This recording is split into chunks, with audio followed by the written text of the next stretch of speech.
Quando a gente fala sobre God of War, a primeira coisa que todo mundo pensa é no Cleitão da Massa, no Kratos. Mas se você for ver na saga nórdica, esse arco que vai de 2018 até o Ragnarok, existe uma personagem que orquestrou praticamente toda a história, só que ela apareceu apenas em alguns momentos. E é claro que eu tô falando sobre ela, a Laufey ou Fey. Ela que é a esposa de Kratos, mãe de Atreus e uma guerreira lendária entre os gigantes. E como foi revelado recentemente, a Laufey vai ser a protagonista do próximo jogo da franquia God of War. Caso você não saiba nada sobre essa personagem, meu amigo, hoje eu vou te explicar tudo. Quem ela foi de verdade, o que ela construiu nos bastidores e por que a história inteira da saga nórdica passa por ela. Olha só, no comecinho da saga nórdica, a Laufey é conhecida como Fey, porque era como o Kratos a chamava e o Atreus também, mas seu nome completo é Laufey, que vem da mitologia nórdica original também.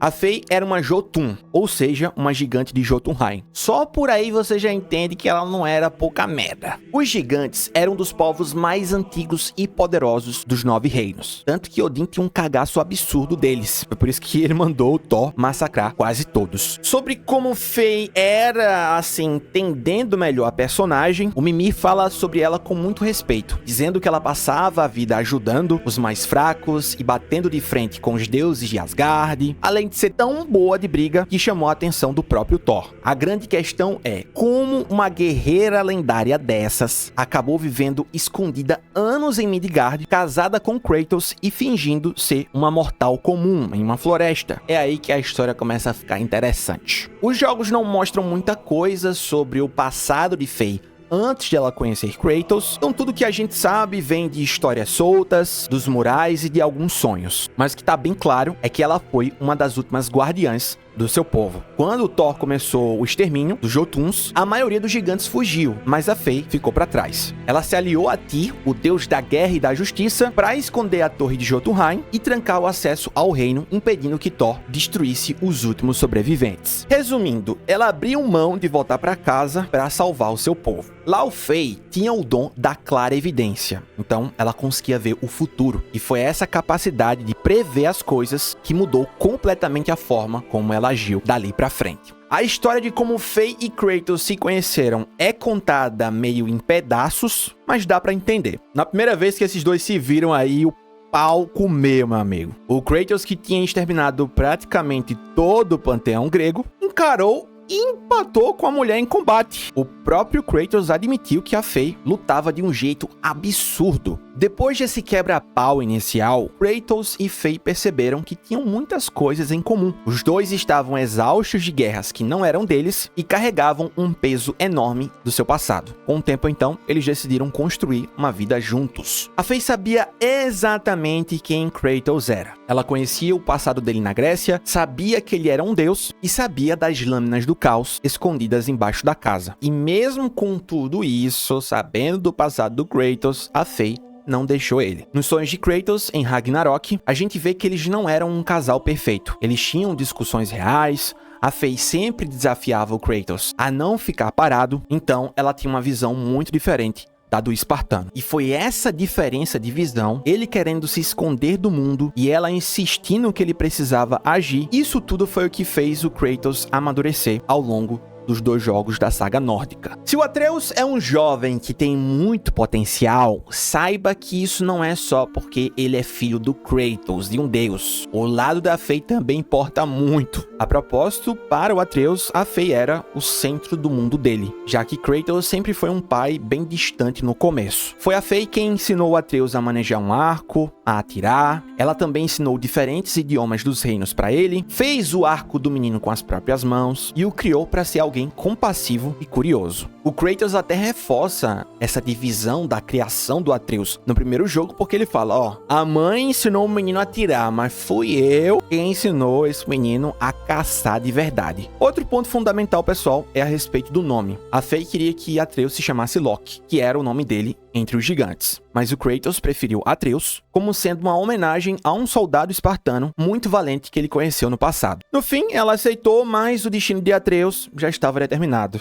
Ele era Loki. Aí você se pergunta, se ela sabia de tudo isso, por causa da clarividência, por que ela não contou logo de uma vez dos problemas que Kratos e Atreus iriam passar? Em vez de dar respostas fáceis, Faye preferiu preparar o caminho. Ela deu ao Atreus ferramentas, a conexão com os gigantes e o senso de responsabilidade que ele precisaria para quando a verdade aparecesse. O jogo de 2018, ele começa com a Faye morta. A gente não vê o que aconteceu com ela, mas ela deixa um último pedido: cremar o seu corpo e jogar suas cinzas no pico mais alto de todos os reinos. Parece um desejo simples de despedida, mas na verdade tudo isso fazia parte do plano da Faye. Esse pico não ficava ali em Midgard, ficava em Jotunheim, o reino que ela mesma tinha ajudado a trancar anos atrás. Para cumprir essa promessa, Kratos e Atreus seriam obrigados a sair do isolamento, enfrentar o deus Baldur e entrar direto na mira de Odin e Thor. E a Faye sabia perfeitamente que isso ia acontecer. Antes de morrer, ela usou sua magia para marcar várias árvores ao redor da casa com o desenho de uma mão dourada. Então ela pediu para Kratos que ele derrubasse todas aquelas árvores para ela. O segredo era que, se aquelas árvores fossem derrubadas, os Aesi saberiam na hora a localização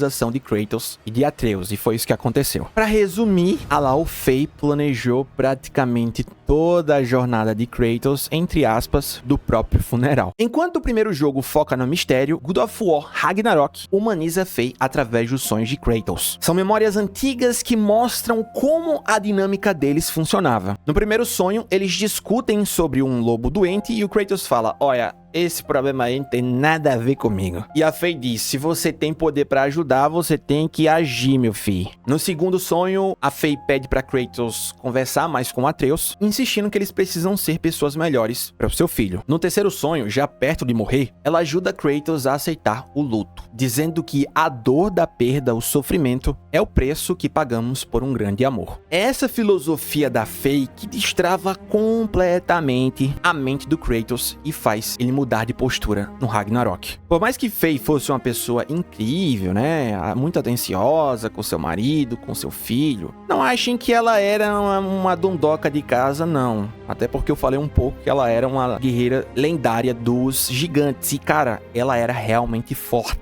Em Vanaheim, o Kratos descobre um vale que foi completamente destruído através de um confronto que aconteceu entre a Faye e o Thor. Essa briga foi tão bizarra que gerou aquele icônico raio congelado. O Kratos, quando descobre toda essa história aí, ele fica até meio chocado, porque ele não tinha noção que a Faye guardava essa fúria toda em um poder de destruição tão grande. Então, antes que muitas pessoas achem, essa Faye aí é personagem de lacração, não sei o que, não tem nada a ver, tá? Desde o começo foi mostrado que a Faye realmente é uma personagem muito poderosa, desde os primeiros jogos. Pra fechar essa história da Faye, da saga nórdica, no final do Ragnarok, a Angrboda mostra pra Kratos um santuário secreto que a própria Faye pintou antes de morrer. E esse mural muda tudo, porque ele confirma que a Faye se rebelou contra as crenças de seu povo. Ela rejeitou a profecia que dizia que Kratos ia morrer e escolheu proteger a sua família, acima do destino que estava escrito que o povo, né, os Jotun, acreditavam. O painel final desse santuário é a prova de que Faye venceu. Ele mostra o Kratos sendo adorado como um deus de paz, provando que o plano dela era dar a eles o poder da escolha. Agora que a gente passou a limpo todo o passado dessa personagem, vamos falar sobre o novo jogo, mais ou menos. Muitos de vocês devem ter visto o State of Play de junho de 2026, e foi nele que a Santa Mônica revelou o próximo jogo da franquia God of War, que não vai ser um derivado, um spin-off aleatório, e sim um jogo relacionado à narrativa principal. Eu tô falando de God of War Lao Fei. A história desse jogo, ele começa exatamente no momento do funeral da Faye, lá no início do jogo de 2018. Só que, enquanto Kratos e Atreus estão em Midgard, estão ali para começar os problemas com os Aesi, a alma de Faye, ela desperta em um lugar completamente novo chamado Everywhere. A Santa Mônica descreve esse lugar como sendo um pós-vida dos deuses, uma dimensão mística para onde parece que